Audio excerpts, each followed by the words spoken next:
Hello, my name is Erica Washington Mia Cooney, and today we're going to discuss generational trauma. I am with Obsidian Holistic Services located in Homewood, Illinois. I'm a licensed clinical professional counselor in Illinois and a licensed mental health counselor in Indiana. So going on to think about generational trauma. I first want to start off with what is trauma itself. So most of the time when people think of trauma, they think of huge events. They think of mass shootings. They think of 9/11. They think of earthquakes and things like that, car crashes, war. And yes, those are definitely all trauma. But additionally, with the large scale disasters, there are also small scale, and that is physical, sexual, and emotional trauma. And so, thinking about in that aspect, I want you to think about the definition of trauma and how it is anything that overwhelms the ability to cope. So that can be a lot of different things. That could be grief. That could be neglect. That could be abuse. That could be loss of relationship. There's a lot of different things that could happen, and they could also overwhelm you to the point where you just can't function normally. And so if you think about something that has overwhelmed you to the point where you can't function normally, I'm sure you can probably think of at least one or two things that have happened over your lifetime that really affected you in that way. So I want you to take a moment to think about that. And while you think about that, I also want to tell you about vicarious trauma. So the way you get vicarious trauma is not experiencing it yourself, but by listening to the stories of someone else who has gone through this trauma, and listening to that story has deeply affected you. We've seen this with all of the police shootings, the mass shootings. We've seen a lot of this, type of thing with 9/11, and just how everybody who wasn't in the vicinity, they saw, they heard, but they were still deeply affected by what happened on those days. And it doesn't, again, just have to be the large scale things. It can also be small scale things. So now let's look at the definition of generational trauma. Generational trauma is the passing down of traumatic impact and emotional fallout. So it doesn't necessarily mean that someone purposely attempted to traumatize you. This could just be you being traumatized by their reactions to their trauma and how they move about because of their reactions to their trauma. And so, in thinking about that, you may have grandparents, parents who have gone through something traumatic, and it affects the way they see the world. They don't think anywhere is safe. They won't let, the grandkids or the kids go outside and play because something happened when they were younger, either to them or they heard about it. And now outside is just a taboo thing. Something happens on the internet, they see it, they say, okay, you can't be on the internet anymore because this thing happened on the internet to this person, and we don't want that to happen to you. That is passing down of something that was traumatic to them and making it traumatic now to the child, right? So let's think about how common trauma is. So here are some statistics. Every 20 minutes, every minute, 20 individuals are abused by an intimate partner.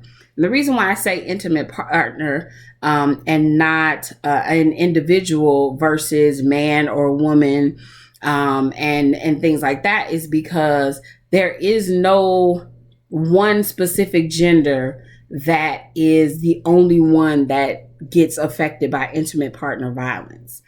Men, women, transgender people, all of those people, non-binary, all of those people can be affected by intimate partner violence. Abuse and neglect affect 1 in 7 children.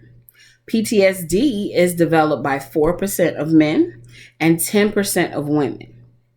50% of women and 20% of men endure sexual abuse over their lifetime.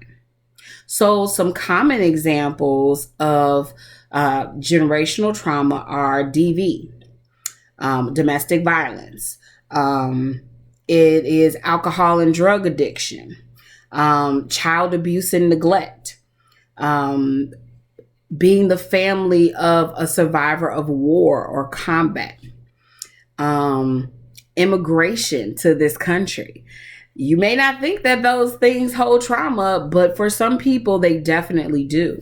And trauma is not felt the same way by everyone. So something that 2 people may have experienced, one person may feel that it's a trauma and the other person may not. So just because 2 people experience the same thing, please don't assume that neither should be affected or both should be affected. So some signs to look for, emotional numbing and depersonalization. So like you hear something and you try to make it as least about you as possible, and you act as if you have no feelings about it, try to compartmentalize those feelings. That is one huge sign. Unresolved and complicated grief. A lot of times people are grieving and they grieve for years, and that's normal and that's okay. But a lot of times you have people who they don't allow themselves to grieve properly. And because they don't allow themselves to grieve properly, they just get back up on that horse and they just keep going. They push their emotions down. That becomes trauma. They start to isolate and withdraw. There might be a lot of hypervigilance. They might be very, wary and scary of everything and everyone. Memory loss. People tend to dissociate when they have trauma. And so if you're not there, if you're experiencing this like a movie, or if you just are, blanked out during this whole time, there's going to be some loss of memory. Anger and irritability. There is a lot of energy that gets stored in the body from trauma. And a lot of times that comes out as anger and irritability. And so a lot of times things that would normally probably not bother somebody so much become very heightened and they become very aggressive. Nightmares, the inability to connect with other people, a lack of trust. Again, substance abuse. Then there's suicidal ideation and homicidal ideation. And all of those are signs that you can look for when you're trying to see if there's trauma in the situation. So moving on to how maybe teens and children might display it might look a little different. It might look like disciplinary issues. It might look like poor grades, or cutting classes, or dropping out of school altogether. It, again, may look like isolation and withdrawal from friends and family that they used to always be around and always be a part of the situation. It can look like hypervigilance around certain people or certain places or certain things. So what family trends now tend to look like are the family views emotions as weakness. We all have emotions. Like there's no other way to even really talk about it. We all have emotions. We might not like feeling those emotions, but we all have them, and we have everyone. And so having those emotions being sad when there's something to be sad about, being scared when there's something to be scared about. That's normal. And you should allow yourself and other people to have those emotions. It doesn't mean that you're weak. It means that you're a human being who has emotions. Overprotectiveness of children or elderly when there is no danger present. There's nothing that is, hinting at it being an issue, but because of your hypervigilance, it feels like there's an issue. Being wary of outsiders. Now, don't get me wrong. Should we just instantly trust somebody that we don't know? Absolutely not. But we also shouldn't just instantly mistrust them. We should give them a chance to earn or not earn our trust. With that, of course, make sure you have very healthy and very strong boundaries. That makes a huge difference when it comes to trust and mistrust. There might be some very, just like withdrawn reactions to extreme things. And that in itself just shows that there's a lot of numbing of emotions that's happening. So now, how do we move forward? How do we heal? Well, the thing about cycles is that they're parts, right? You have the event that happened. You have then the reaction to the event. And then you have the response that other people have to your reaction, right? And then it just keeps going around and around. The next person then has the event because they have the response to the reaction. That's now the new event, right? And then it just keeps going in a circle. There's a new action. Okay, I had this thing happen to me. Now I'm feeling a certain way. I do something. Now you have it. And now you do something. And it just keeps going on and on from generation to generation. But once you pull one part out, once there is no longer a reaction to what is happening, you can stop that process.